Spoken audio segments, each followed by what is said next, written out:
All right, ladies and gentlemen, welcome to the broadcast that does not matter in anybody's world, shape, or form.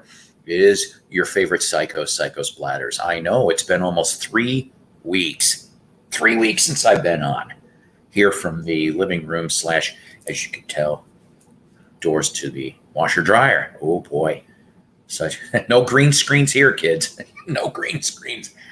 So I don't know. I just thought I'd figure I really don't have too much to talk about, but I kind of miss you guys. I went off and I don't know. I what was it yesterday? Before I start with yesterday, okay, I want to thank my new subscribers, Surface Noise and Mike Mason. Thank you both for subscribing to the Psychos Platters Network. And if you haven't done so, please do so. I would really appreciate that sub link. I'm not going to go buy subs like certain other people. Wink. Me and Richard, I'm always kidding with Richard. He knows that, I think. But maybe not. Who knows? Hi, Hudson. How you doing? I'm glad you popped on by. I alerted a lot of people for the stream here, but you know what? I went off and did a blind, let's just do it now. I don't even know who else is on currently right now, nor do I really care because there is a lot of fine channels out there. Like I said yesterday, I'd made my first appearance probably on camera in about a week. I was on Mason and JJ's Explosive Hits, 22 Explosive Hits, and their Beach Boy, talking about the first album yesterday. And yeah, even though it was a 22-minute album, it was all worth it in itself. Hi, Tim. How are you? Tim, once again, I feel real bad. I'll call you, but I really had some multi-personal business and I was under a lot of stress on Monday, or else I would have appeared for your show because I think you do awesome shows. And go check out Tim's Thrifty Music, ladies and gentlemen. Here's the thing here. Okay, go check him out. Go like him. Go sub him. I love this man. He is awesome. I have known him now for probably almost close to 20 years almost. Yeah, Tim, almost 20 years. That's kind of something. Jeff, hi. You know what? There was a friend request or somebody pop up for you, and so I don't know if I asked for your friend request or vice versa, but I put in for that for Facebook. So how's work been? You know what? Work is work. That is always what I say about work, but it could be a hell of a lot worse. We are in the middle of a remodel over at our store right now, and when anything ever is about a remodel, that means the percentage of fuckery is going to be extremely high. Find the people I just lost. And when do the dancing girls come on? I'm sorry, Doc. You're going to need to go to HEK's channel for that. He always does those shows. I don't get to see the Playmates. Not that I'm looking anyway, okay? Because in my life, I have someone that is sexier than any of those damn Playmates. No, you ain't leaving. Back. Seriously, I really, really do. We'll talk about her briefly at the end because that's what we do around here.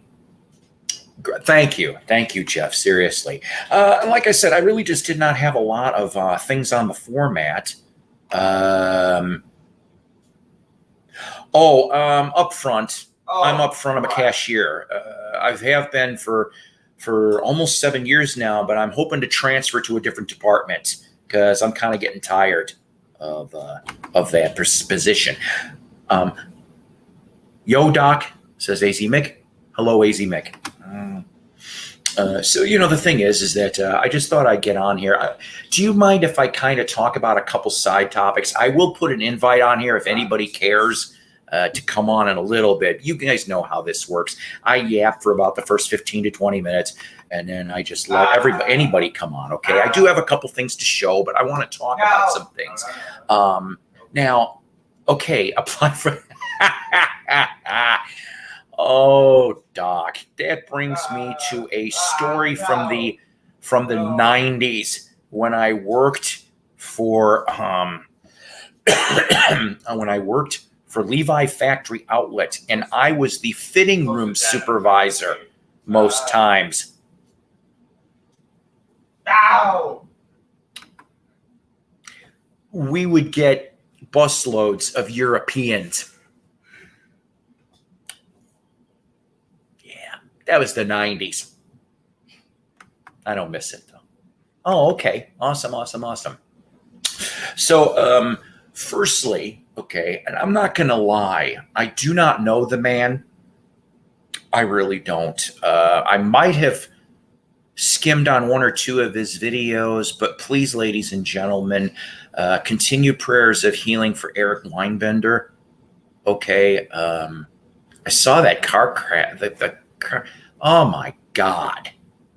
And if if there is the proper GoFundMe channels, and I'm sorry, I've been skirting on the edge of all of this because I've had a lot of personal stuff mixed with work, mixed with I'm just damn plain tired some days. You know how that is, guys. In the VC, you know it. So continued prayers of healing for Eric Weinbender, and just if you guys can help in any way, shape, or form. Okay, I feel that way for anybody in the VC. The other thing I want to talk about, and I'm not going to mention names, okay? I'm just not going to do it. And none of this personally affects me, okay? Nothing happened to me or my channel or anything else as to why. See, Jeff, I would love to hear that stuff sometime. I really would. Maybe you and me need to do one-on-one chat for that. I don't know. Okay, so I was telling my girlfriend. I was telling a couple of my friends in Illinois and a couple friends here about how the VC seems to be another division of high school for adults. Now, where I work, and most of you people know I work at Wally World, it is a high school for adults, and I just can't put up with the nonsense. I can't put up with the nonsense. And I won't put up with the nonsense here. Now, saying that, nothing, like I said, has personally affected me. All right? It's just, I don't expect no kumbaya. I don't expect no loving here in the VC, okay? I am not a kiss ass. I am not going to go off and I do not care to be Mr. Popular. Fuck that. I haven't been like that in a very long time. If they were, I'd be broadcasting from jail with Tiny behind me. So the thing is, though, okay, is that I witnessed some streams. I heard stories but didn't see the streams. That's why I'm not going to go fully into it. I don't go and speak a shit that I wasn't part of, wasn't witness to, or anything else. I am going by the impressions from what I've heard and seen. And I just, sometimes I can't get over the backbiting and the pettiness. Like I said, I'm not out to be Mr. Popular. I'm just out to have fun. This is why I started this almost 4 months ago. I started these streams 4 months ago. And just like a lot of you people in the VC, you didn't have to start your streams, right? Hi, Lisa. Okay. So the thing is, we all chose to do these things. We chose to do our live streams if we have live streams. We chose our YouTube channels because we wanted to watch and learn and possibly contribute to the VC or any other interest. Like, for example, Paul Cast and Danny After Dark, I got the true crime stories, right? AGK does the video game stuff sometimes. I know somebody else does. I think Rageaholic, they do game stuff too. And that's fine. And so the thing is that I guess in my long-windedness, because I can get that way, obviously. Yeah, one-on-one with Psycho. I guess just try to be your best. Try to be your best for yourself. Take kindness and give kindness when possible. Okay, but stay strong. Don't put up with anybody's shit. You call them out on it, and you end it quickly. That's how I feel about it. Call it out, end it quickly. All right. I'm off my soapbox now. See, I was about 4 inches taller when I was on the soapbox. See what I did there?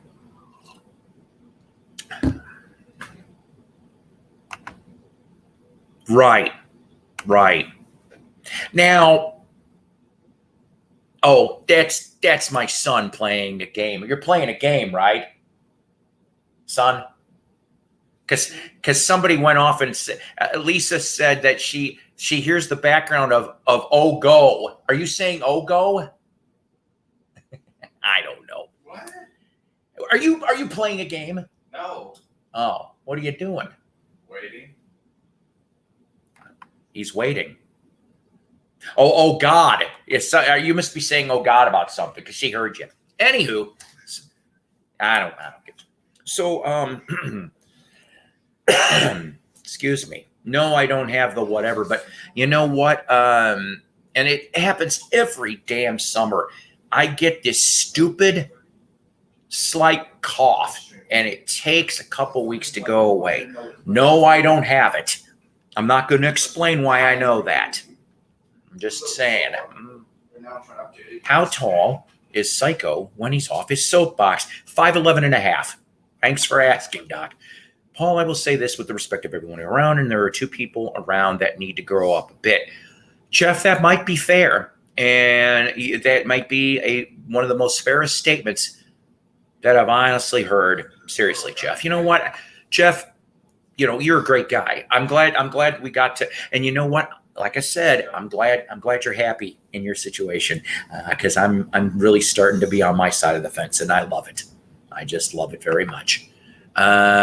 Yeah, I and you know the weird part about it is, truthfully, when I lived in Illinois, the first 40 years had 0 allergies. I come to Arkansas, I have a shit ton. So of course, you know, before the COVID nonsense, I was like this. During this COVID nonsense, I'm like this. I can't help it. I do take meds, and it sometimes suppresses, but it's not perfect. So let me show you a couple things, and then I'm going to invite. Okay, does that sound all right for anybody? Now, I showed a couple of these bits previously in another stream, but for the life of me, I don't know where. I know some of these are going to be a little belated. Firstly, I'll show you. I like to go to stand-up comedy shows. I think I've told you guys about this. Okay. So I had the pleasure to see last week 90s comic Christopher Titus, and I got his autograph on from Armageddon 2018 DVD, right? And let me see if I could pull up a pic real quick, okay? I know the glare kind of screwed it up the last time. So this is a picture of me and my son, John, with Chris Titus. I'll tell you, I really love being able to get to meet these people when I can. He was so down to earth. We got to talk for a couple minutes, actually, about his show, because I love his show from Fox back in 2000 to 2002. And I told him, I said, a couple of the episodes really kind of hit home with me. And he was really welcome to hear that. So 2 music reviews coming, okay? And I know I'm a little late. This one came out a month ago. We're going to talk about, my next review will be Styx's Crash at the Crown, okay? Finally got this. There was a slight delay. Seriously, I should have got this several days before I got it. And I think it's because it came from a different distribution center. Instead of Illinois, it came out of Kentucky, and it really threw things off pretty bad. But we're going to talk more about this album. Do I like it? Do I love it? How is it in the Styx catalog? That'll be coming within the next 48 hours. I will have that up there. Now, which one's you? The one on the far right? Okay, so I don't know sometimes, Doc, if things get flipped. I was the one in the left, then it's Titus, then it was John, my son. So then I finally got this, and I got this on sale, courtesy of deepdiscount.com. Mike Nesmith at the BBC Paris Theatre from 7A. That's right. And so we're going to do an unboxing. Well, not unboxing, but an opening, because this is a picture disc, ladies and gentlemen, a picture disc. So hang on one second. Psycho has not seen this yet.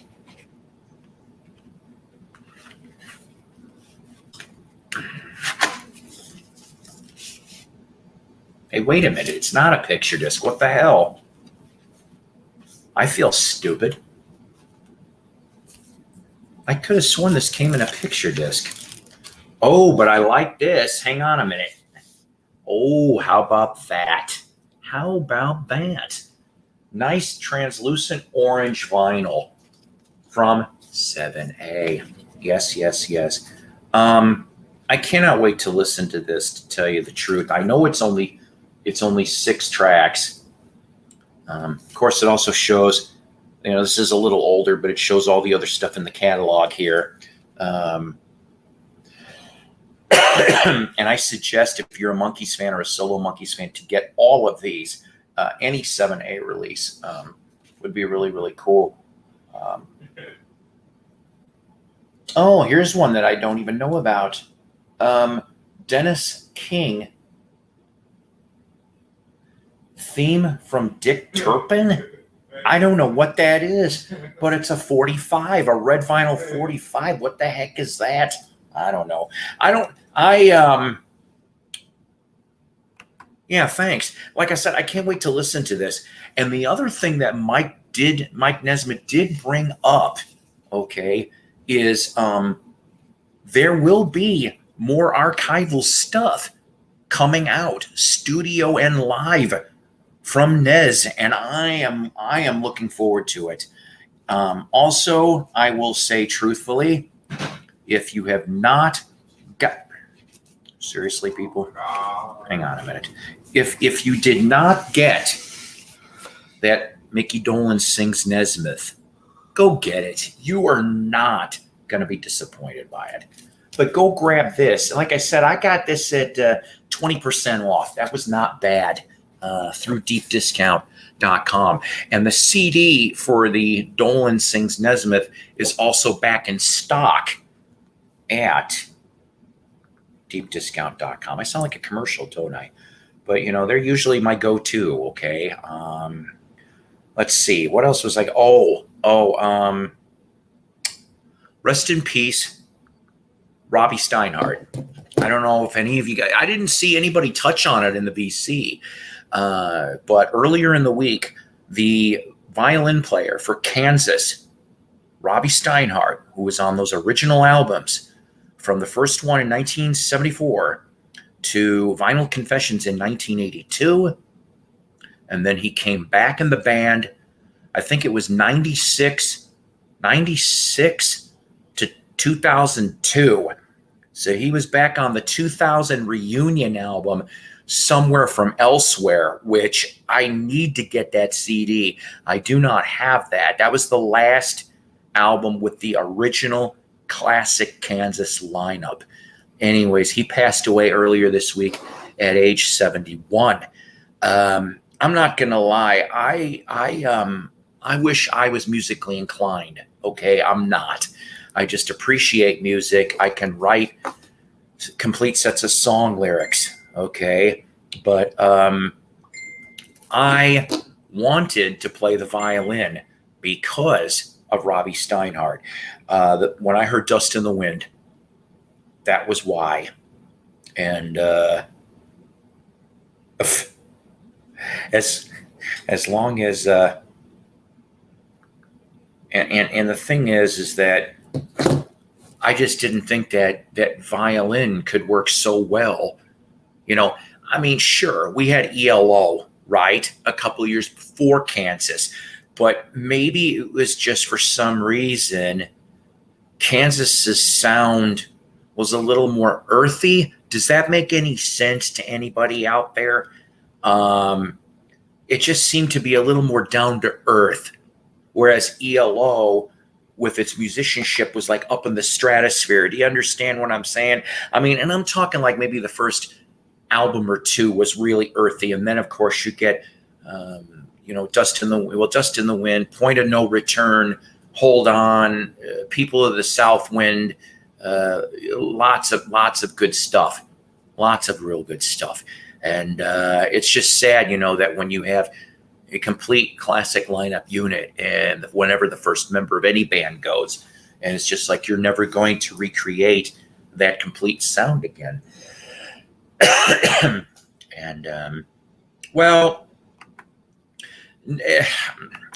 it's just, to me, it just seemed like the first album or two was more down to earth. Seriously, I know they were trying to do the proggy stuff too, but I think they were a good mix of everything, and it helped, Steve Walsh's voice, Robbie's violin, Kerry Livgren's songwriting, okay, and of course all of them, every member of that band was talented in their own way.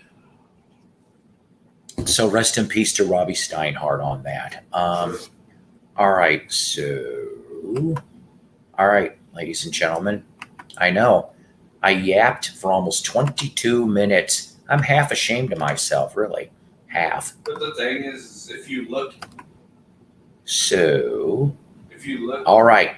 Whoever feels that they want to pop on up, please do. Please do for a little bit. I think I am going to do this. This is going to be a short stream, probably about 45 more minutes. I know that sounds really lame, but I'm kind of half tired, and I really just wanted to be on here because I haven't been on in 3 weeks. I kind of feel bad about that, really. So, good. Here's one of my favorite people in my life. Yes, he is. Hey, Paul. And, hey, how are you doing, my friend? Tired.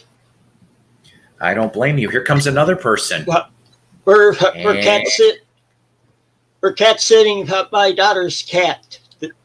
Had to go pick him up. Had to be up to her place by 7:00 this morning.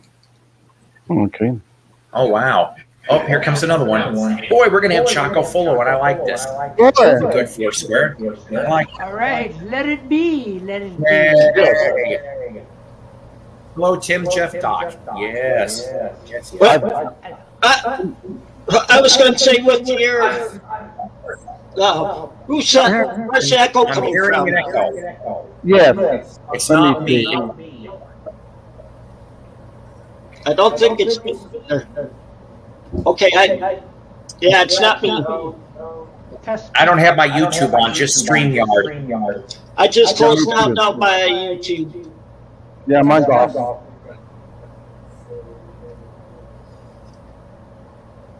Hello. I am the luckiest man, Let me turn the TV off. Hello? in the world. I had you on the big screen. I just turned it off. That's a lot better. There we go. Well, I was going to tell you, I did play the violin from the summer after 5th grade through 9th grade, and I sucked.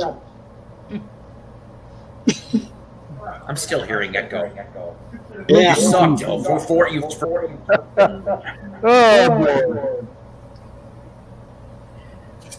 Yeah, because, all right, so let's think about this. ELO, Kansas, Shooting Star, The Flock. Velvet Underground. Who else had a violin player? The Three Stooges. Well, did The Flock have one? There was a group that was kind of the forerunner of the group Asia, and with John Wetton and Bill Bruford the keyboard player played violin as well. Mhm. Uh-huh. UK. Mhm. Yeah, UK.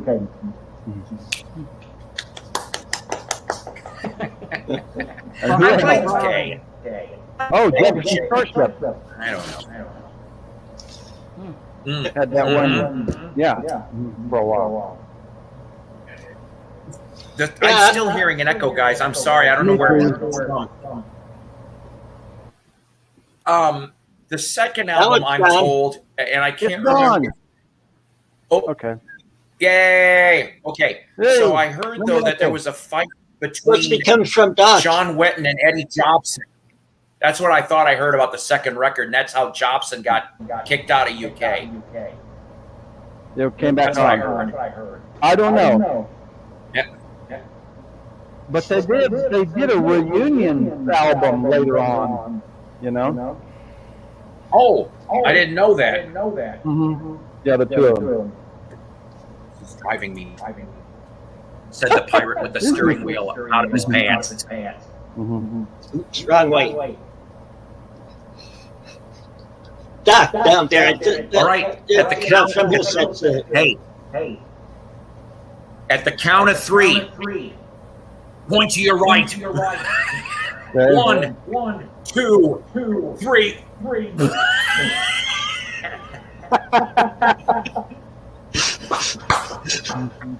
I love that bit. That never gets old. Tim must be left-handed.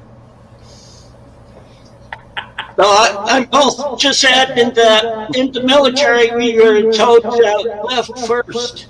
Mm-hmm. Or don't shoot until you see the whites of their eyes or something. Yeah. Now it's gone again. No, it's not. I was also going to say with that VC drama stuff. Hey, we should start a series of videos. Get a group of us to rotate around for hosting it. Yeah. No VC drama allowed. And the only things we talk about is music first, bullshit second. Mm-hmm. Peace Yeah, and well, love. peace and The love. only way. Hey, Hello, Hudson. let's go all Hi, have to Hudson. pretend. We'll pretend we're at the drive-in. Come by the snack bar and get your hot and cold snacks and hot popcorn and all that sort of stuff. What's this week's feature? Okay, make one up. Ladies and gentlemen, this is the cave edition. The cavern Okay. edition. Okay, Ooh. that's off again. Hello. Good. I hope it stays that way. Yes. No, should have gone. Comes Check, down. check. Oh yeah. Yeah. What me worry? I don't know. But that's right. Music first, bullshit second. That's right. Mhm. I like that, Tim. I mean, all four of these people here are very intelligent enough to be able to hold their own whenever it's their turn, and we all have all kinds of stories. I can't wait. Oh, yeah. I know some of Tim's stories, concert stories, but not all of it. Jeff, I want to hear those 80 stories. If that would be fun. And then Doc, I know that you definitely have some more bargoons and some other things too you could talk about. So Yeah, Jeff, I was trying to find to use your channel to subscribe to, like Paul said earlier. Right? So Mhm. Okay. Yeah, my 80s stories are kind of adult natured, but you know, I'll tone them down. I was in the Air Force in the 80s. Yeah. Jeff, Okay. don't tell him, Jeff. I Don't won't tell say him. nothing. What What is it? Oh, where'd it come from? Okay. Canada. But look at the postage number on Oh. there. $3.19. Canada. Wow. Now doesn't that make more sense than 30? Yeah. You know, Yeah. like, Okay. oh, you can buy What is a it, record for. Okay, Doc, open it up. Open it up. Open it up. No. Open it up. Open it up. Come on, Doc. No. Come on. Oh, no. Oh, I'll see it later.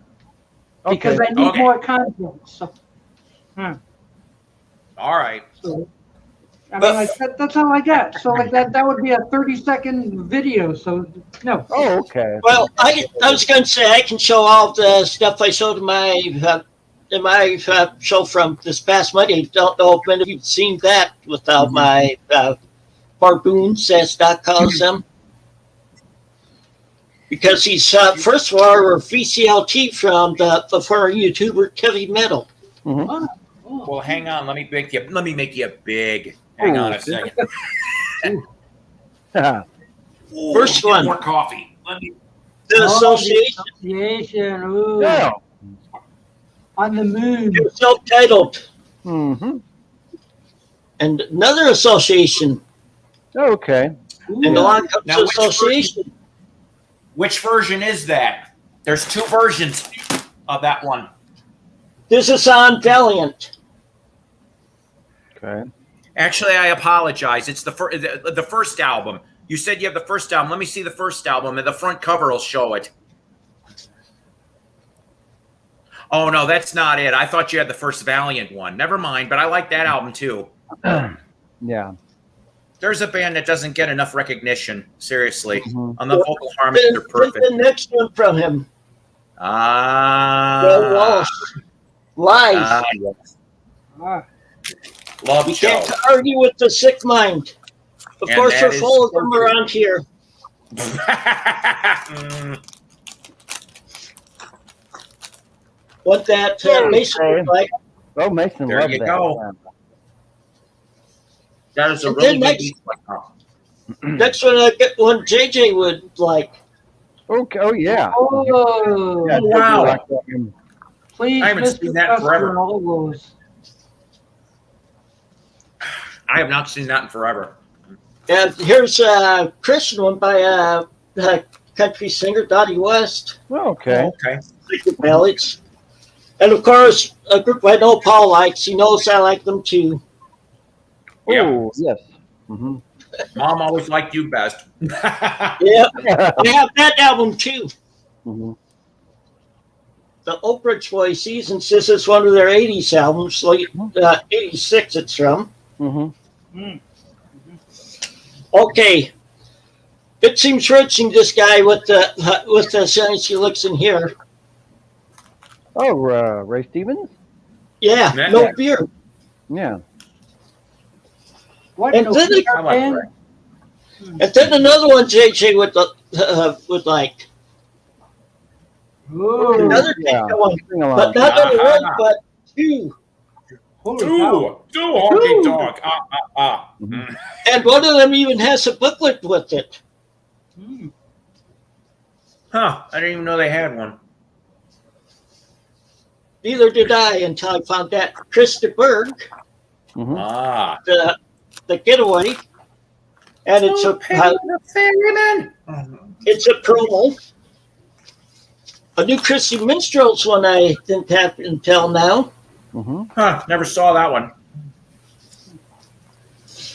Okay, this next one I have one something like this for with Neil Diamond and the Supremes for one side's one group and the second side's the other. Now here's one for Peggy Lee and Jack Jones. Wow. Then and now it's Yeah. it's this is on Captain Decca that bar like you see up there it says MCA. It's then the Christian Statler brothers. Mhm. Oh, there you go.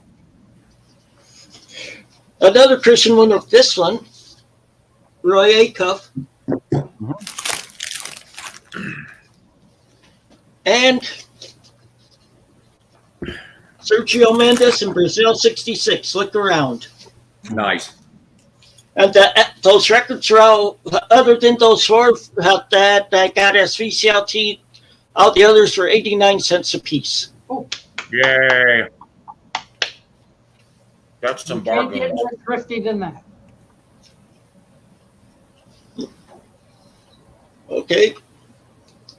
You have anything Who's new, next? Jeff? Me, no. No, not this week. I told Doc I didn't have that many bargoons because I had to buy tires. I don't So blame I you. didn't. Yeah, I don't want to have a blowout. So you know. Yeah, my son needs to buy new tires or his car. I know. Yeah. So maybe next year. New mattress. Yeah. Thank you. So what's up, Doc? What is up? Well, I went to a couple record stores on Thursday. Hmm. Got a couple things, only 2. And then I had a package come in. So the video on it is halfway done except for the opening. Gotcha. So, well, Video's halfway done for 3. so once I open that thing and smack it on the end of the other video, then I got a video to put up. But no spoilers, no spoilers. Jeff knows what this is. He knows what this is. Okay. No spoilers, please. Okay. I forgot. Yeah. Nobody will tune in to see. You're safe. I forgot. Okay. Not brought to you by Muddy Jeff Buddies. was one of the ones who tuned Oh, in. okay. Okay. What That's was fine. that? What was that? Somebody's sneaking a snack. I missed that. What was that? Yeah. Somebody. Buddies. Yeah. See, I don't have a snack drawer in my man cave like some people do. Yeah, I saw that. That was funny.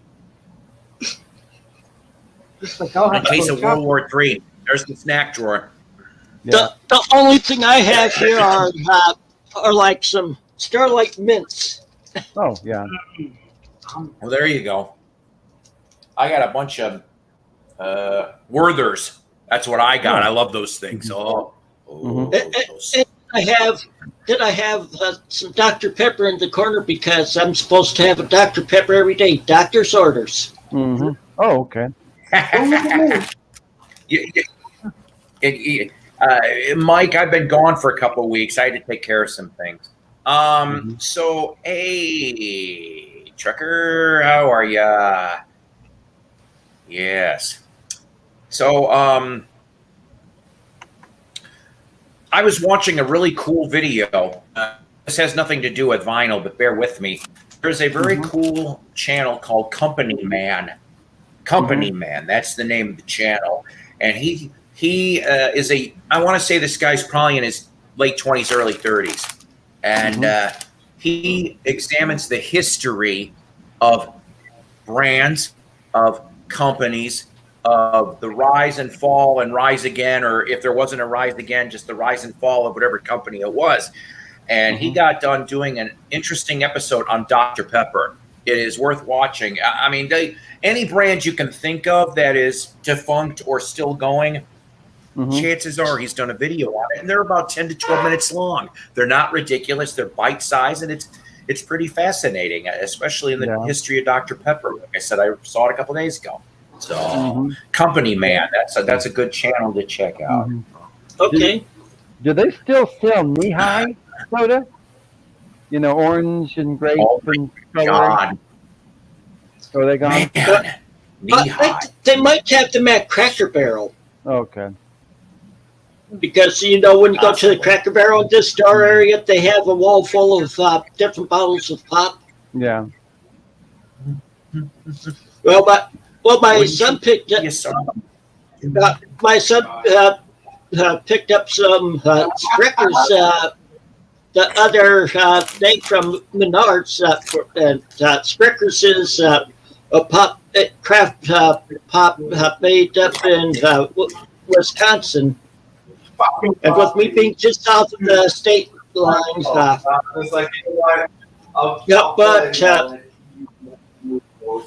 he and well, anyway, he got some maple root beer. Mm-hmm. I thought Maple that's root beer. yeah, I tried it. It tastes about like wintergreen mints. Oh. And he likes wintergreen mints. Mm-hmm. I like them too. Hello, pre-code guy.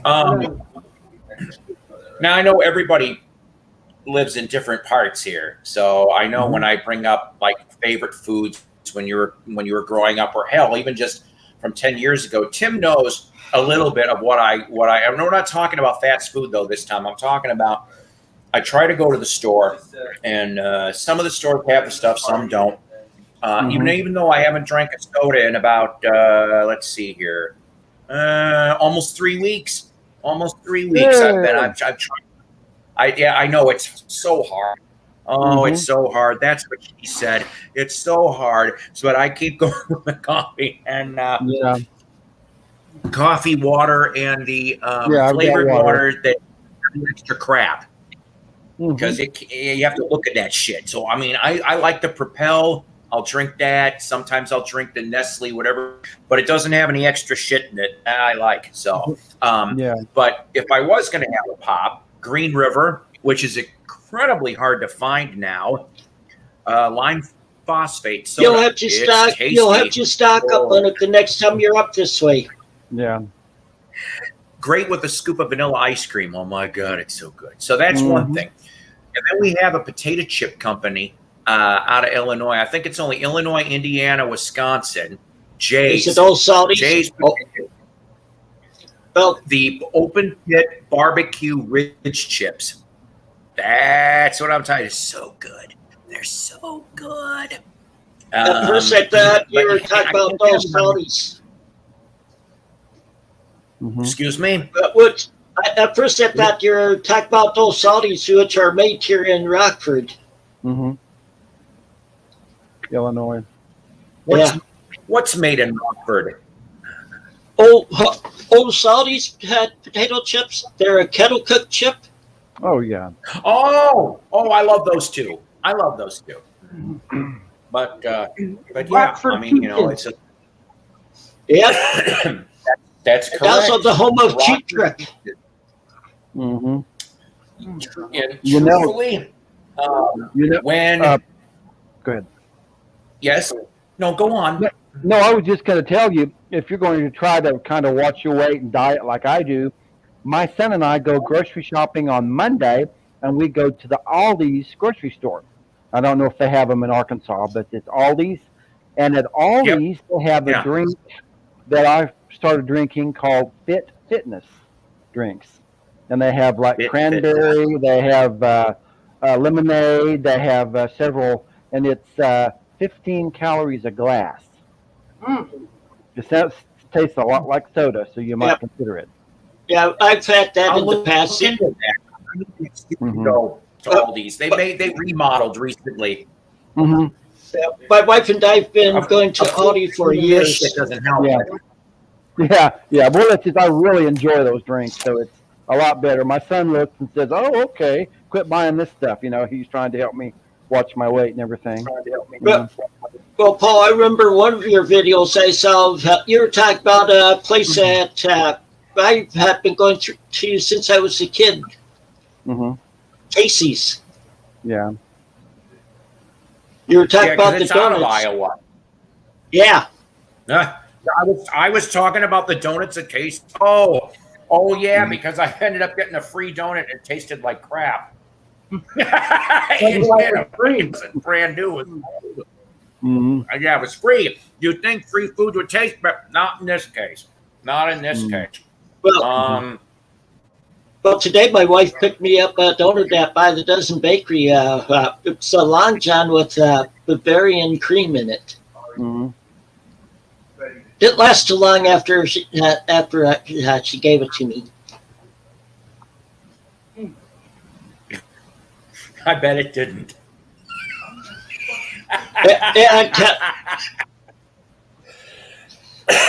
Well, Paul, you heard that. Sorry. You heard that by the dozen about the Swiss Made Bakery in Harvard. And everybody probably out here has got a local bakery that they remember when they were a kid and that they loved. Swiss Made burned to the damn ground.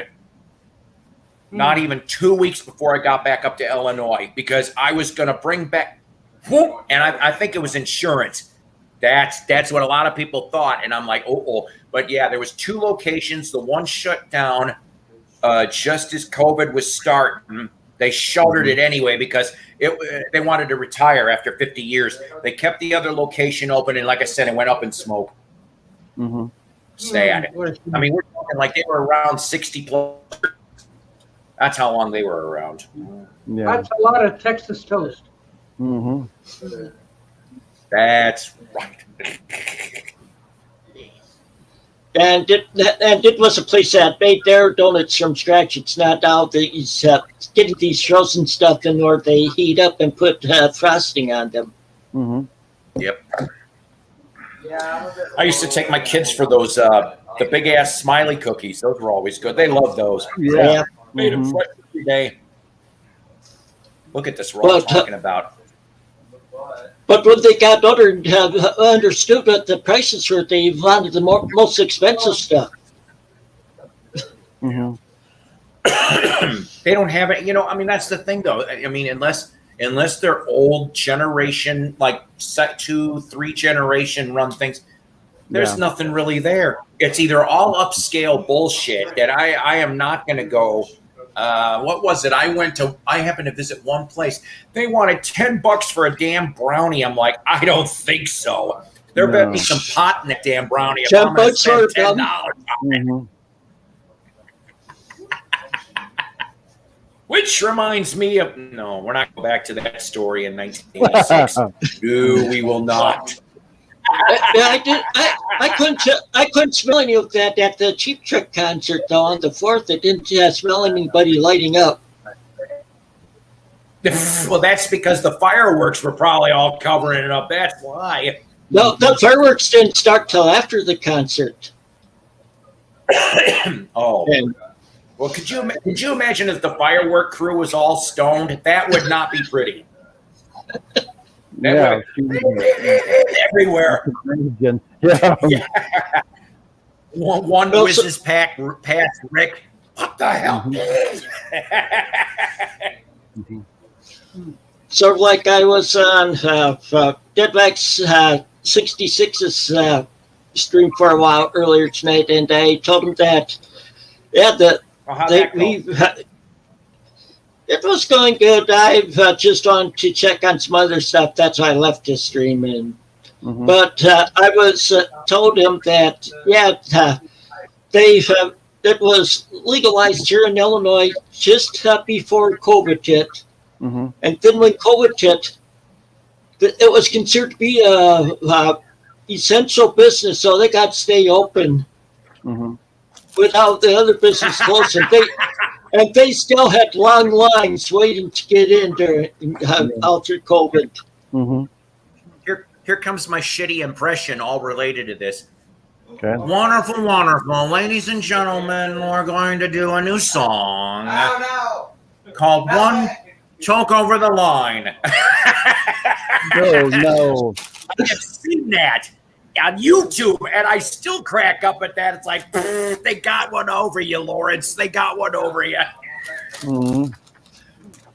I wonder what's in those bubbles. Thank you, boys. Yeah, wasn't it in the Stan Freberg album, or I think it was that he had a spoof of it, Mm-hmm. the one with Green Christmas on it. Oh yeah. I think I showed in one of my older streams. I've got it. I've got that Freeberg, the commercial Christmas song with the picture sleeve. I didn't even know there was a picture sleeve that existed that day. Oh, I didn't know that what either. The heck? And I'm like, if I find it, I'll show it like when it gets closer to Christmas. Mm-hmm. Yeah. What's wrong with the Forced to Lord? watch Lawrence Welk. Wow. Lawrence Welk show? You're talking about the Lawrence Welk show? My grandma watched it, so that's how I ended up having to watch it because it was the only TV. My grandma, my mom. Mhm. And the lovely Yeah. Lemon Sisters. It was one of my grandmother's favorite shows. Mm-hmm. My mom also liked Shimoleski They Fun go from Time. Lawrence Welk. Oh God. What? And when my Shimoleski Fun Time. yeah. In a lot of the upper Midwest states, they showed it. It was a polka one. I And knew they were, it. and they were from Minnesota, and one of them, like the father, or one of the original brothers, who's the father of the younger ones, was like state senator or congressman from Minnesota also. Mhm. Oh boy. I'd rather take the Schmengi brothers any day. Oh, we'll go get those. Okay. See what I did there? Well, We are the Schmengi brothers. I've seen the Polkaholics. They were good. Mhm. They And played of course I polkas like Weird Al. on the electric instruments, like on the electric guitar and everything, playing polka music. Mhm. That's funny. Like he almost used to do it on every album, but there would always be some very quick medley. He would take like about 7-8 songs and string them together with polka music, and I liked it. It'd be so hilarious because it's like, all right, guess the song, and then he'd be like do with the accordion shit, and I'm like, what was it? The one that made me laugh every time was Galactic, and I'm going, oh my god! I said that's just too funny. To me, I thought it was too funny because he'd be going real fast. Did I tell you? Did I ever tell you how I could have seen Weird Al, but I screwed up? I was you could say a dumb college kid at the time. Mhm. Go ahead. And this was when he came. This was when he came out with another one, Rides a Bus. Well, I was going to college at the University of Iowa at the time, and there was a hotel in the area that had a double-decker bus, and she was going around town singing that song and stuff. And I screwed up. I didn't realize he was doing it until after it was too late.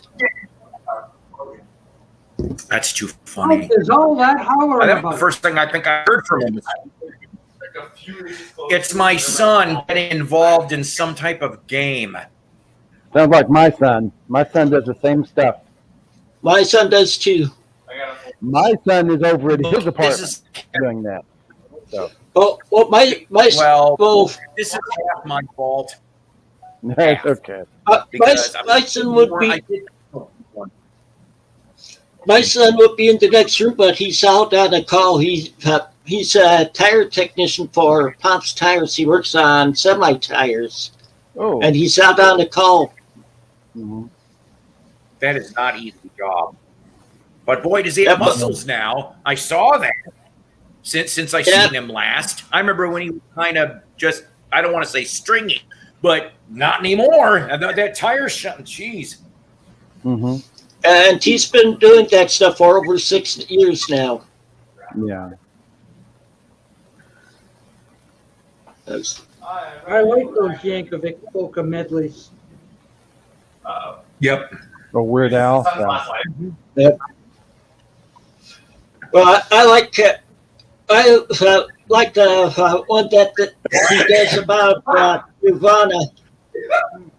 Polka your eyes. Yeah, no kidding. That was Yeah. You do 3D classes on for this. Oh yeah. They used to do that on SCTV. Yeah. You remember that, Doc? It was in Canada. SCTV. See? Yeah.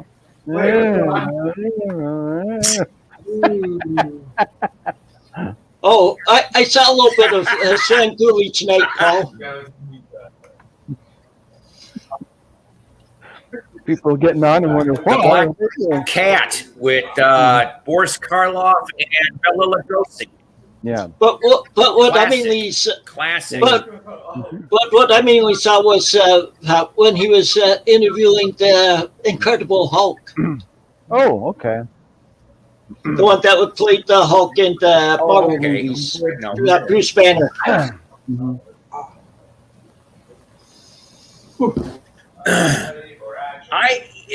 I have heard a lot of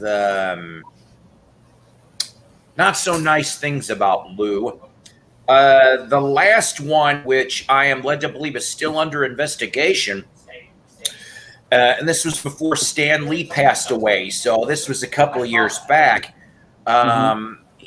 He sold signed photos. It was Lou and Stan in the photo, okay? And the pictures appeared to be Stanley signed them already. Lou would sign it either in front of you or it already was signed by him. Well, somebody bought one of those photos and they took a look at it real close. They had to look under microscope. Lou went off and got a commercial printer. Seriously. Stan signed one photo. Now, this is all alleged. I don't want to get sued, but this is what I read. That based on what they showed for the proof was that one photo that Stan really signed was printed over and over and over, and Stan's signature wasn't real, but Lou's was. Supposedly, there was some type of investigation about that regarding mail fraud and something else. Lou Ferrigno, Mike. So he was charging at that time $75 a pick. This before Stan died. So I'm like, boom, boom, boom. And people were doing it. People were doing it because they thought it was real. And I looked at this thing and I probably would have been fooled too. Because I'm like, damn, it was a nice picture. Boom. And I'm like, ever since then, I'm like, I didn't like Lou to begin with because I've heard some really bad attitude shit. And now I really didn't like him because it appears he was a crook on the con circuit. So, Yeah. Well, did you know that he was at least partially deaf? Oh yeah. yes. Yeah. I guess he's making personal appearances because he was in Oklahoma City not too long ago. And also my wife's cousin and her family have a comic store in Norman, Oklahoma, and he was there and signed autographs and everything. So I guess he's traveling around the country, you know. Yeah, Lou was here 3 years ago. Yeah. I saw I remember how he played the next door neighbor for a little bit in King of Queens. Yeah. I thought Lou was a sweetheart. Just 2 weeks from don't get now. him mad. Yeah. Well, when Yeah. I saw him, he was sitting behind a table, right? And somebody had brought their little kid dressed up as the Hulk, you know. So there's the parents and this little, 2-year-old boy dressed up as the Hulk, and Lou went, oh my gosh, and he came out from behind the table and posed with them and played with the little kid and all that kind of stuff. And I went, oh. Yeah. Good. Now I No, hear that's he's good. a pro. He did that around here too. Well, Yeah. I don't know what to believe anymore. I know people have good days and bad days, just like anybody else. But like I said, I'm sorry. When it came to the scale, it seems like I've heard a lot more bad than good from him. But that's nice. He did that for the 2-year-old. He's got himself a nice memory for in the future. So did We've got a I, con coming in actually. 2 weeks. Yeah, I thought it was so here sweet. in Rogers in 2 weeks, and they had to reschedule. This will be the first Comic-Con I've gone to in 11 years. I haven't been to one in 11 years. And because it's literally a couple minutes away from me, I'm like, when I found out that one of my favorite 80s wrestlers was making an appearance here, I said, oh, I have to go. Me and my friend Donna, we're going to go because so it's Jake the Snake Roberts. Oh, Ladies and gentlemen, okay. Jake the Snake will be Jake the Snake will be at the con. And if you guys are old school fanatics, go check out. It's free on YouTube. The Resurrection of Jake the Snake is a 2015 documentary. Yeah, and of course the focus mostly is on Jake, but it's because Jake gets help from DDP DDP. Yeah. And he gave him the Diamond diamond cutter. No, that's not it. So Diamond Dallas Page Oh. offers a hand to help Jake. Mm-hmm. Did you And say DDP then- or DDT? DDP. Yeah, that's it. He gave him the DDT to the DDP. No, we're going too many letters. And then the last third of the movie, it turns a little interesting because now this was in 2014. This film was okay. So who gets called? Scott Hall, Yeah. who of yeah. course was going through a lot Saw of that. similar problems. Yeah. And now He you looked get bad. in the last third of the movie, you get those three, and I'm like, and I love those three. I've got. I wish I could have met DDP. I've got his autograph thanks to Scott, my friend Scott up north. So I have DDP's autograph, but I really want to meet Jake, and I want to tell him a few things. And if anybody that watches Dark Side of the Ring on Vice, Oh, yeah. man, yeah. that episode about his dad. Mhm. Oh Yeah. God! I said no wonder. Saw that one. Yeah, Yeah. I still can't get over that. I mean, I want to tell him. I hope he doesn't give me the DDT when I tell him this, but I'm like, it's great you're Jake the Snake, but don't ever bury Aurelius. Don't ever bury Aurelius because he's part of you. He's always going to be part of you. You got to keep them both in check. So go check that out, guys out there, if you know what I'm talking about. And if you don't, That's a you'll good see series. some good quality documentary. Mm-hmm. Mm-hmm. But that's just coming in 2 weeks. They had a cancellation, one of the other bigger names, but I guess he couldn't do it. Anybody that's fan of the movie Reservoir Dogs, Sean Patrick Flannery.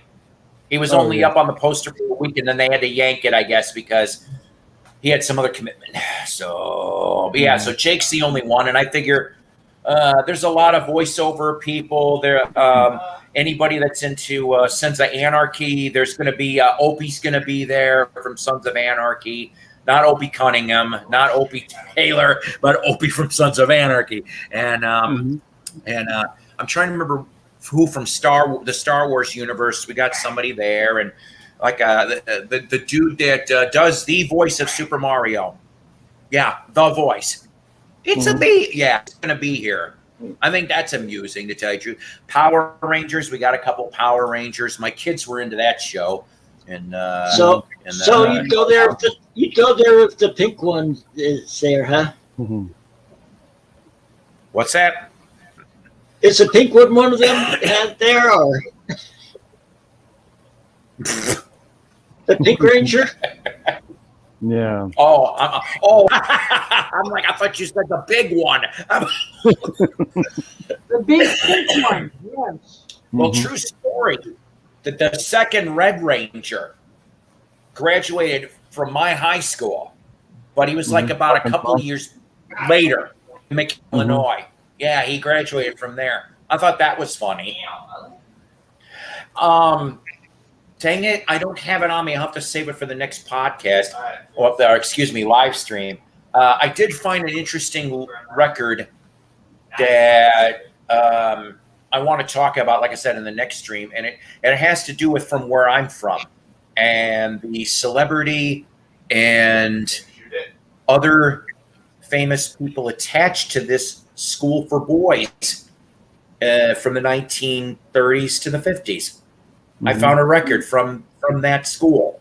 I think that cracks me up. And I've only ever seen another copy in a local county museum.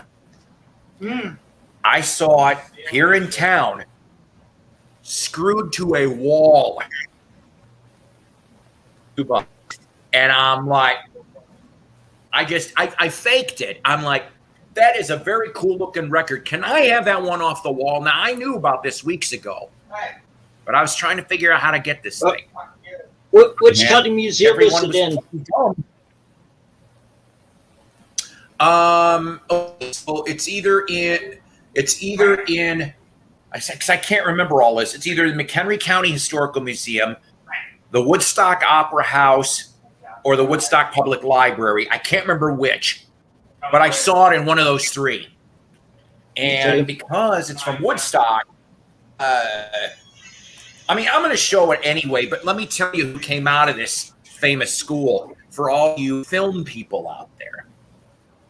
From 1926 to 31, Orson Welles came from this school in Woodstock, Illinois. Orson Welles. Now, I could have sworn there was another actor that came out of that school. I just don't know who. The only source I had was Wiki, and you know how trustworthy Wiki is. But, you know, and Orson's not on the record, of course, but I mean, it's oral arrangement. But it's nice. It's nice sounding. But you just don't see it on this label. Like I said, I'll talk more about it the next stream.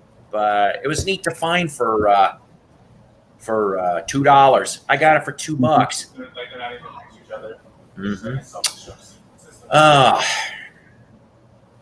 Bargoon. That's right, Doc. It was a Bargoon.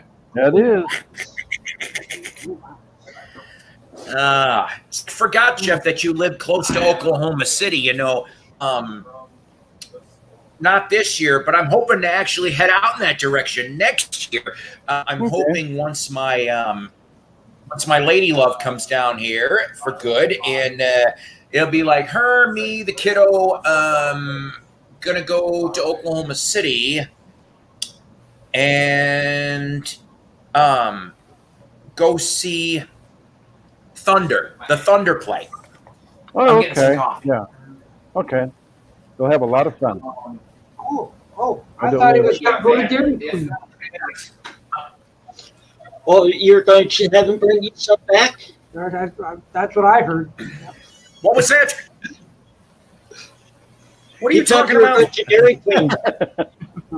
What were you going to say? See, that's funny that you bring that up because we finally got a Dairy Queen in the next town over. It's about a 10-minute drive. I was over there earlier in the week. Oh, it was good. Ooh. Have yourself Thank you, a dairy baby. bar. You should see it. You should see it in Minnesota. It seems like every small town even has a Dairy Queen in it. Maybe that's where it came from. I don't know. Yeah, Dairy Queen. Oh yeah, Tim, headquarters are possibly in on the docket. Minnesota. Possibly on the docket. I'm going to try to go see Mom again. I want to do it this year. I can't do it. It's just the budget part. But I'm hoping to shoot for sometime in 2022.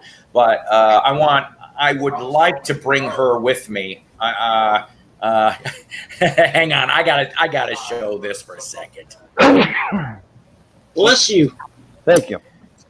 So yes, bless you, whoever did that. That was me. Oh. I just turned away. You know what? Here's my answer. Me and her have talked, and we're not in a hurry. We are not in a hurry. We're going to do this in steps. We're going to love here, but think here. Yeah. But would I? Oh yeah, of course I would. When you know what? Eventually, I will tell all. It's just I can't right now, and it kind of. I'm just like I'm chomping at the bit because I'm so bad. I mean, I can keep secrets, but I'm like so. So I'm trying to think what else. Anybody else got anything going right now? Concerts, anything? No. What's coming up? Been kind of quiet here. No. Huh? Yeah. Our theaters are still closed. I was going to ask, are you still in lockdown up there in Canada? Yes, we are. Yes, we are. Masks and everything. Yeah. Yeah. Jeez. Borders still closed. It's been hot here in Oklahoma. We had a nice rainstorm here about 2 hours ago. Jeff. Yeah. That was supposed to get up into the 90s here today. We had storms too, and Yeah. It's like 96 here in Oklahoma. that's supposed to get up into the 90s tomorrow. With heat index is closer to 100 tomorrow. Mm-hmm. Yeah, it's going to be ridiculous here for the next few days. Slider, you are damn lucky. I would love. Man, Yeah, that would be a love to good see concert. Mayall. Well, he was scheduled for Eureka Springs at the Blues Fest. This was 2019, and they have it in the fall. Okay, so he was scheduled for 2018, same convention. And for 2 seconds, because it's a 2-day affair, one night was going to be Elvin Bishop, which I'm like, oh shit. Then the next night would have been Mayall. I would have spent the whole weekend over there. Both Okay? nights, yeah. Mm-hmm. And Tim, you know how I am. I would have been like this. Please. Yeah, I would have been like that. So Plus, you probably would have gone to the sporting goods section in your store, bought a tent and sleeping bag, and camped out there. Mm. Bring your Sharpies. Eureka Springs is a beautiful town. Yeah, definitely. I got one. So, so Elvin played. Mayall had to reschedule because of something happened with the tour. They had to realign and everything. So then he tried again, which was 2019. Then he had the heart attack. Mm-hmm. And I mean, it happened like just a couple weeks before the show. And they went yank. And then they teased everybody last fall. We're going to try to and they put Mayall back, yank. And I'm like, son of a bitch. So I don't know. I'd love to see Mayall, but he's 80, 81, 82. Yeah. I mean, he is like, I call him the grandfather of blues rock. I do for rock. Yeah. We found so many talented musicians went through there. Look at how many British groups have started out doing blues. Just trying to sound more like he does. Mm-hmm. Ooh, hang on a second. So he's got to say, it's in Milwaukee. Marty Ross of the Wigs and New Monkeys was going to do a solo show. And when I went to get tickets, I saw Mayall was going to play at the same venue 2 days later. So did you go to both? Are you going to go to both? It's just that Summerfest.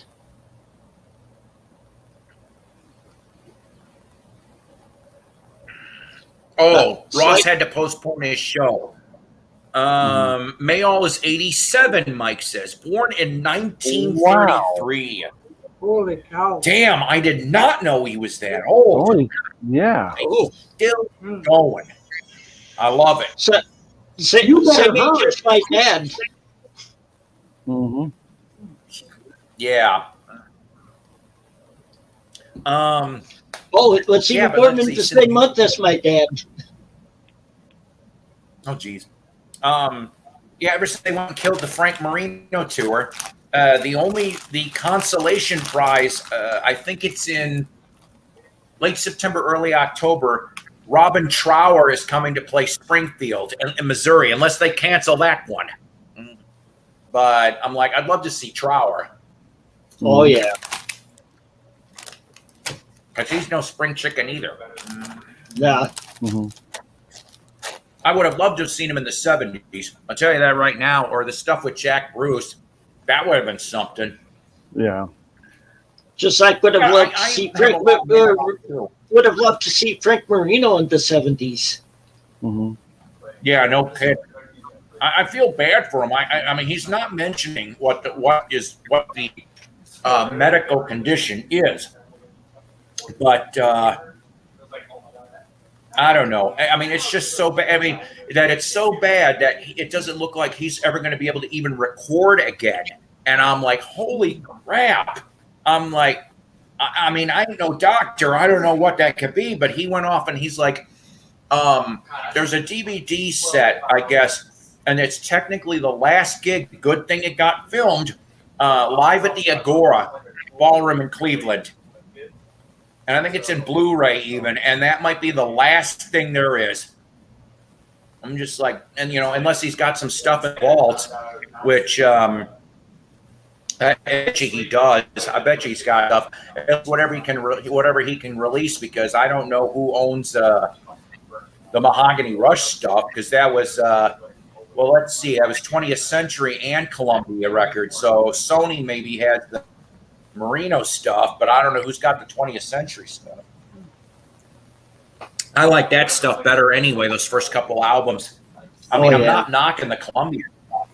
I mean, I like all the 70s Merino and Mahogany, but, it just seemed like by 80, they were just by numbers. I don't know. Maybe I'm wrong. I picked up Juggernaut, but I haven't had a chance to listen to it yet. I think that's that one, and I picked up Child of the Novelty. I haven't heard that one yet either, but I'm trying to remember what I got a white label promo of one of the Columbia albums. It's got him in it's a blue cover with a spotlight on him, like a drawing. It's that album. That one was a damn good album. But so that's cool that you're going to go see Mayall. I will tell you this though, Slider, that unless he changed his habit in the last couple of years, he will sign at the merch table. He does do that after the shows, or at least he did. If not, if I remember correctly, go to his website and you can get signed CDs. At least last time I checked, you could. I recently picked up Deep Purple's Come Taste the Band, an Italian pressing, huh? That album is a neglected album. And yeah, I don't know, maybe it's me. I like the funky purple. Okay, I know it's a strange album. It's something that, I had to listen to it a couple times, because at first listen, I was not a big fan of it, but it grew on me a little bit. And with Tommy Bolin, I do like Tommy Bolin's guitar work in the first place. So, with James Gang and Zephyr and his own solo stuff, I actually like that Deep Purple album. Mm-hmm. I don't know, there's just too much drugs. Too much drugs. I think Purple could have had a little bit more mileage if it wasn't for those damn drugs. And I'm trying to think of that live album that came out. You Deep Purple people are going to know what I'm talking about. And it's that great of an album. Live in Japan? Excuse me? Live in Japan? I think it came out after Tate. Was it made in Japan? There was a big one made in Japan. I don't know if it was. Mm-hmm. Slider says last concert in Japan. Mike says live in Japan. I don't know. I just didn't like the way it sounded. It sounded screwed up a little bit, and I'm just like, I don't know, whatever. But oh boy, what was I gonna say here? I got a friend of mine. Well, eventually, I will be doing an interview with him. I can let this little cat out of like this much. He knew the Bolins, Tommy and Johnny. Yeah. Well, he's gonna talk, and he worked. This gentleman worked with Black Oak, Arkansas, for I'd say 10 years, if not more, as a roadie. So he got to know some things. He got to meet some people, cool and bad, and can pull the curtain back a little bit on Black Oak, Arkansas, and some of those, and the Bolins and things like that. And that'll be coming soon. I just I'm trying to get everything aligned. But yeah, so that one. I know somebody that roadied for a tour for Bob Seger in 1980, 81. And there's a Van Halen side story to the Bob Seger. Stay tuned for that. I like all that kind of stuff. I would love to talk to all these roadies and light managers and the sound people and like, give us a little bit of dirt, along with tell us what you used for the shows, because we want to hear that shit. We want to hear how a concert sounds like a concert. Sort of like that time we worked backstage for Night Ranger. Yep. Where- That was where we such a was- fun night with him. Oh yeah, yeah. Because I mean, in meeting Gary Rickgrass first sound guy. yeah, that's right. I remember you were talking about with Gary Richrath, sound guy. Talk about a guy who he got the damn short end of the stick. Okay.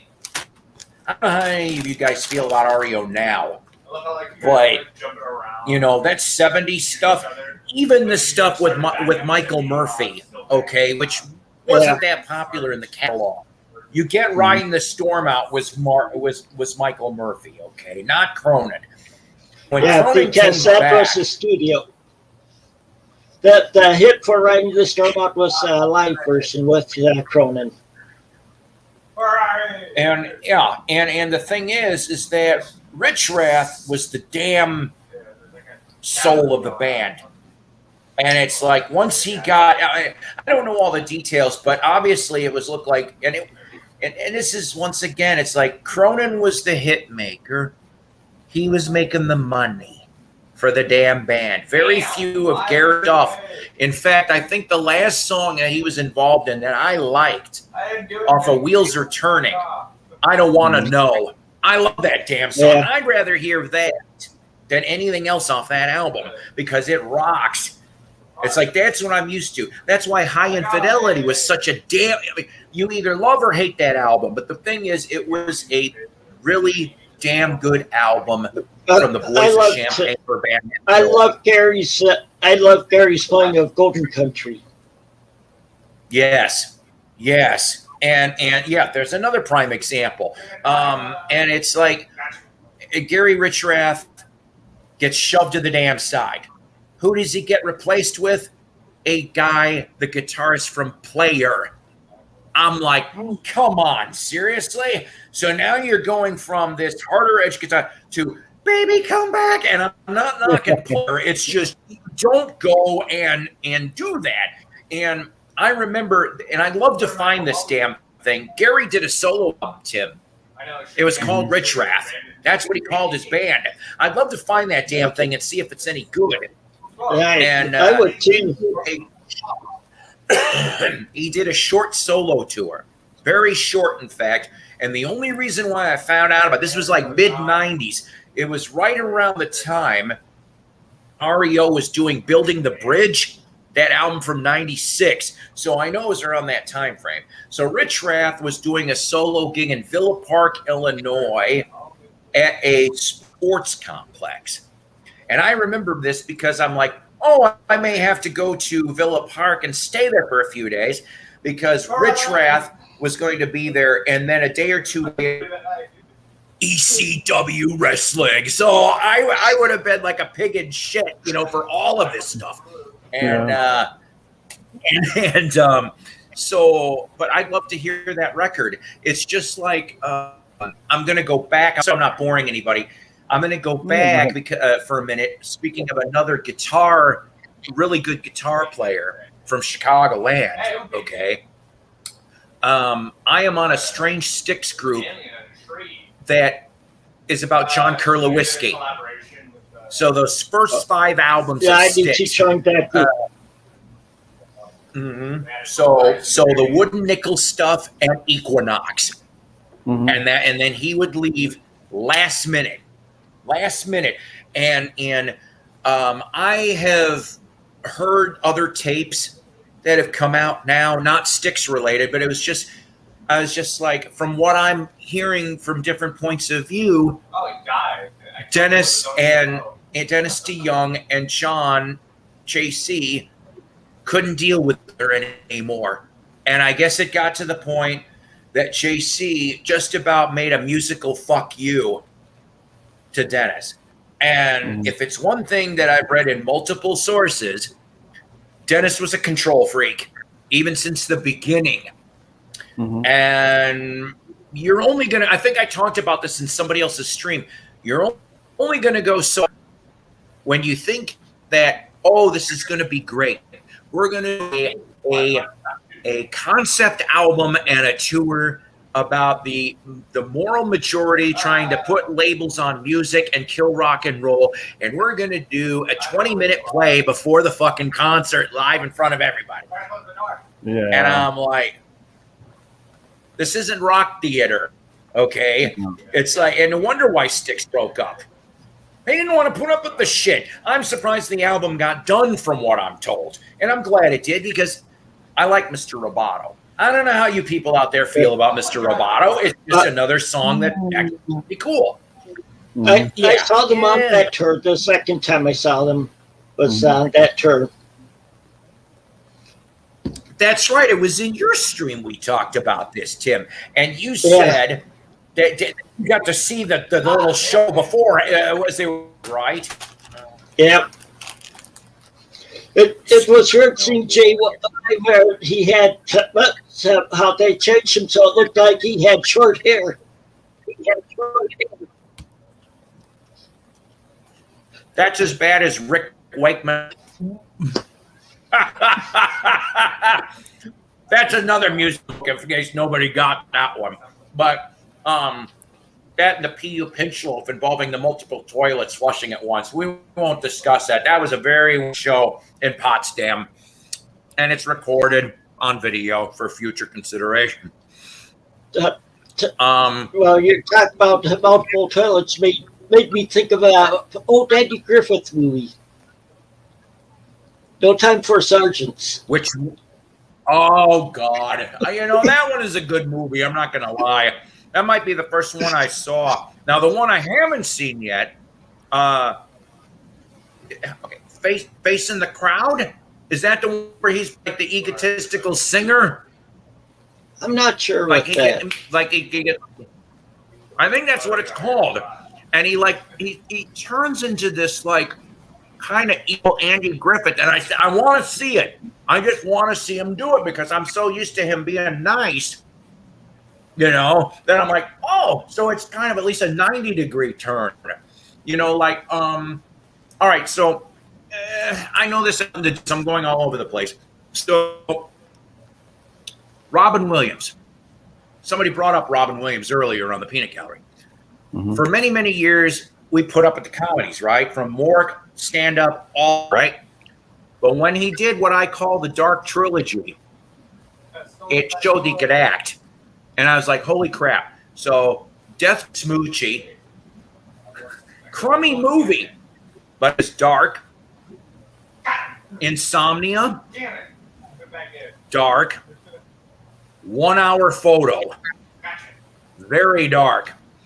Mm-hmm. So he had 3 straight dark pictures. And I'm like, and then he went back to doing it again. But I'm sitting and I'm like, that's how you know that you can be, you get the qualities of a possibly really good actor because you're so used to being typecasted, stereotype, and then you can just turn it around. If you can do that and be some sort of successful with it, you're good. You're good no matter what you do. Yeah, there's a movie. There's a movie with him in that I have on VHS, or I did. I'd love to find it on DVD.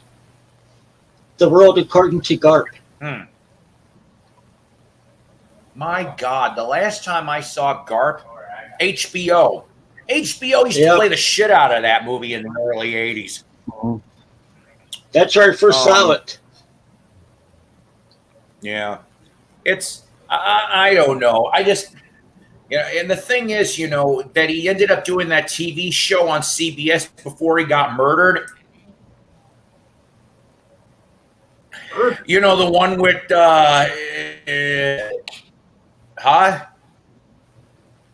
Yeah, I said that. The one he did with Buffy the Vampire Slayer. Oh, okay. On CBS that one season. I was half excited. I'm like, my God, he's on TV. And then I started watching it. And I'm going, it was neutered. It was completely neutered. It wasn't another Mork and Mindy. I don't know what they were going after. It was not funny. And I'm just sitting here and I'm going, well, shit. I was disappointed. So, I don't know. He would have been, I guess, was it yesterday? Yesterday, he would have been 70. Mm-hmm. I'm looking down at you now, Doc. I don't know what that was. 70. And I'm just like, but I don't know. I guess you just, see, the thing is with being a comic, being a comedian, you have to be majorly depressed. You have to be dysfunctional. There's no such thing as normal people being comics. It's not going to happen. You got to have some type of pain or suffering to be able. You'd rather see somebody laugh at something you conveyed, Mm-hmm. that they don't see what you're feeling on the inside. So you're masking it by humor. Mm-hmm. That's why I do what I do most days. I act stupid sometimes. I act immature. I don't want to act my age. I don't think any of us here want to act our age, because if you do, 9 times out of 10, it's that, and I won't do that. I'm past that phase. But you know, I mean, for some people, it is what it is. You know. Mm-hmm. Oh, Mike, go look at the LA coroner's report, Mike. That and the insurance company investigation after his death. Oh, and here's another little piece of fact that I thought was interesting. It disappeared very, very quickly. Very, very quickly about Robin. I remember hearing about this act. At the week of his death, Disney signed Robin back because they were going to do a Mrs. Doubtfire 2. Mm-hmm. They were talking about trying to get him to. They had him on board because supposedly the script was getting written. They had him for Mrs. Doubtfire 2. Like I said, Disney signed him. Now, yeah, Mike, yes, he was suffering, but give me a second here. I could be going out on a limb, but let me. This has happened in Hollywood in the past, and I'm not talking about just Robin. We're talking about other ones too. Studios have a very funny way of doing things, and it had to do with the second Aladdin picture. He wasn't the genie in the second Aladdin picture. It was the guy that did Homer Simpson, Dan Castanella. I don't know if I'm getting that right. Because Robin and the head of Disney, thank you. Robin and the head of Disney were like this. And I guess it had to do with Robin said he was screwed out of supposedly promised royalty and licensing connecting agreements. Things didn't jive the way they were told when he signed the contract. That's why he didn't do the second one. And if I remember correctly, that went to theaters. It made okay money, but it didn't do as good as the first one. But then a couple of years go by, they sign him for the third one to be the genie, and it goes straight to. I thought that was a little weird. Mm-hmm. But then he doesn't do another picture for a few years because I guess there still was some lingering bad stuff. So personally, I think that part of the factor was, and this part is true, this is about almost any major actor that is on any production that is past or currently right now. All actors are signed to life insurance policy. Mm-hmm. All of them. At least the big important ones. I highly doubt the extras. They could give two shits. But your main actors and some of your supporting tier are signed to life insurance policies by the company. Whether or not the actors know about it or what is immaterial. They have done this since the beginning of Hollywood. I think that Disney got that policy started Mhm. so that when it happened, Disney collected. On another episode, when because I know I'm going long-winded, we'll talk about Prince and Warner Brothers as to why I think that's why he was assisted in his demise. I see. Nothing is. That's the one thing. Okay. When we were kids, when all of us were kids, okay. For some of us, it wasn't so long ago, more than others. When we watched the TV, when we go into movies, we loved what they did, right? We never saw what was behind the curtain because we weren't supposed to see what was behind the curtain. We all went off and had our fantasies about being our favorite action heroes. Except for the Wizard of Oz. Character. Right. So, and I'll admit the first book my grandma let me read, seriously, that I remember was Hollywood Babylon. I still remember reading that book. And there was some gruesome pictures in that damn book of the deaths of some of these celebrities. And I'm just sitting here and I'm like, that's when I started to learn that Hollywood was not pretty.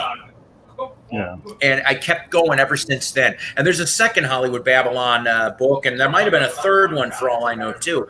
But you pulled back the curtain and you're like, oh, well, Yeah. this was happening in Hollywood. This was happening in Hollywood. We don't give a shit. We just want to make our money off of the people we're using. Mm-hmm. But that's in any big entertainment business, right? Yeah. It's just, that's when I started waking up. Was even in my preteens. I started looking into this stuff. Biographies fascinate me, whether it's about movie studios. I mean, I didn't know about the MGM system. I didn't know about any of that stuff. And then you go and like, oh, well, this explains maybe why people committed suicide, why there was murders, why there was scandals, why there was, and I'm not just singling out MGM, but you had all of the abuse was going on for decades. And they're like, we own you. You're going to do the damn picture. Or we're going to loan you out to this other studio. You have no damn say about it. Fuck you, and you're going to do it, or you will never have a job again in Hollywood or anywhere else for that matter, because it's an octopus. It goes out. Now And to pretty much throw them into being luscious, and nobody wanted them then. Now you do know of that website, don't you? There's a guy named Scott Michaels who had a website called Dearly Departed. All about dead celebrities. Just because some of Dearly Departed's familiar.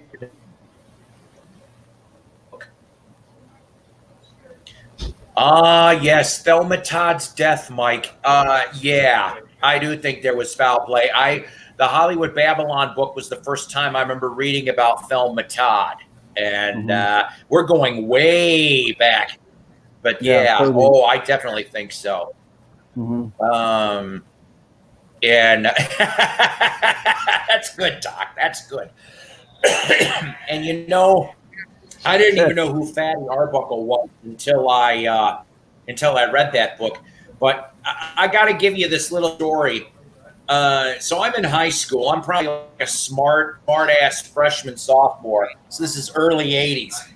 And there was this science teacher. I really liked him. Okay, I did. But sometimes I'd get on his nerve. His one last nerve. No, really? So I was a lot worse than this back then. And for some reason, the insult I threw at him was, Mr. P, is it true that you're the illegitimate son of Fat Arbuckle? That made him come to me, grab me by the ear, and fucking took me. I deserved it. But I'm like, as soon as like, oh shit, and he took me by the ear and put me back to where I was supposed to. I hang my head in shame. But that's how I used Fatty Arbuckle as an insult. I'm not proud of it. I should be, but I am a little, just a little. Because if you tried throwing that out now, everybody would be like, "Who the fuck's Fatty Arbuckle?" Yeah. Didn't they do a movie on him, like a Hollywood picture about him or something in the last 10 years? I could have sworn somebody did a movie May have been. like it was Yeah. supposed to be loosely based. Yeah. I know he was. There. Yeah, he was a good friend of Buster Keaton, so he kind of got Buster Keaton going. Mike Hey, Mason. Mike. I might. Now, Buster Keaton. I'm not gonna lie, I haven't seen a lot of Buster's work, but I saw this was a couple of years ago. I hope I got this. No, I'm getting my people wrong here. I saw a really cool, in color, 3D glasses included, 3D nudes photographed by Harold Lloyd. Oh yeah, yeah. That he did was too. fascinating. Mhm. And I'm like, Harold Lloyd. I'm like, and I remember Jess was alive, and she looked at me. She goes, "Who the hell's Harold Lloyd?" I said, "Jess," I said, "I know you don't know who this is, but the image is permanent for like." He was hanging from a clock Mhm. tower, Oh, that one, clock yeah. face. Mhm. Hanging for dear life. I said that was a stunt that Harold Lloyd did. I said, Yeah. and most people remember that image. And so she was like, yeah. And so, but I looked at that book and they were very tasteful pictures. I just didn't know that, because I guess he had the money and 3D photography was a new thing, a new fad. And so that's what Harold Lloyd did. Yeah, safety Yeah. first. Yeah, did you see that documentary about him? Excuse me? Did you see that documentary about Harold Lloyd? No, I didn't know there was called- one. I want to it's see it called now. It's called The Third Genius, and it is on YouTube. Thank you. Thank Mhm. you, thank you, thank you. Where is my pen? Yeah. Harold Lloyd, Third good. Genius. And there's Excellent. also one. I love. Yeah, there's one about Buster Keaton as well. Called I'll have The to watch Hard that Act too. to Follow. Yeah, yeah, Hard act to follow. I'm writing Yeah. this. yeah. You know, They're both on Jeff, YouTube. thank you for the last recommendations you gave me because I ended up, I think it was you, that told me about, God damn it. Was it the Nielsen one? It was Yeah, something yeah. else. And I watched Oh, it and I yeah. loved it. The documentary, yeah. Go watch that on YouTube, guys. That Nielsen documentary. It is an excellent. It's good. Well, Yeah. I was going to say I saw a good one on around that time where he said that I got on like Tubi and was it Tubi or was it YouTube? I think it was YouTube. I saw one on Linda Ronstadt, and this is after she had been diagnosed with Parkinson's, which is pretty good too. I like Linda. I would like to see that Linda documentary. Yeah.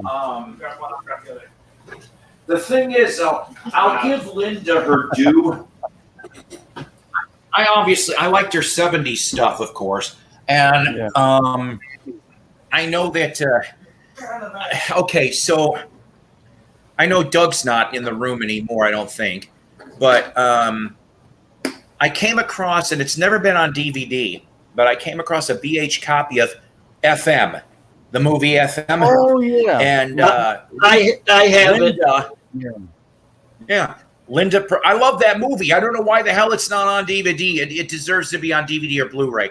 But Well, there's one a of the things handful I heard of was Linda. probably one of the big things I heard it would be expensive for them to do because of all the songs on there, all the copyrights and Yeah. stuff. Mm-hmm. Yeah, probably. Yeah, but that I first saw Linda in concert, was that movie, was that FM movie, and she was doing she did a cover of Tumbling Dice, the Stones tune, and she did something else, and I actually liked it. I was like, Yeah, okay. I like her cover of that song, of Yeah. Tumbling Dice. I think I Isn't like she her. the one- We're about to find out. Better than the Stones. Go on. I think I like her cover better than the Stones version of it, actually. Mhm. I think it was her that did a cover. The radio station down here used to play this, the easy listening one. Cover of Neil Young's Love is Like a Rose. I Yep. hope I've got that right.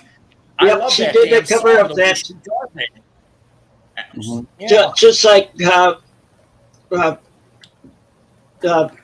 Silver Threads and Golden Needles. I like that song too. Mhm. Yeah. One. Oh, Mike says it's available on Blu-ray on Amazon FM. Time to go shopping. Good to know. Good Yeah. to know. Yeah, FM, It no reminds me- static at all. The FM movie kind of reminds me of my radio station days. So, just saying. So, Check, something tells me you had more crazier radio days than I did, and that's Yeah, great. well, I yeah. So what happened, Jeff? Did you lock yourself in the radio station because they were changing formats? Well, we change formats every couple of weeks. Paul knows what I'm talking about. Yeah, we had a station manager who wanted to. If he didn't like a song, he would rush into the room with the songs on the air and whoop, right off the air in the middle of the song. He'd do God, that. his name wasn't Kermit, was he? No, his name was Charlie, and he's no longer with us. But he used to do that. Ah, But all I'll say is, when in the 1980s, I'll let you guys think about it. I enjoyed date night at the radio station. Okay, so I'm like, hey! after the station had been shut down, okay, and then I'll just leave it at this. there you go. There you go. WKRP. Unfortunately, when I did my radio stuff, too many cameras around. Yeah, Too no, many cameras around.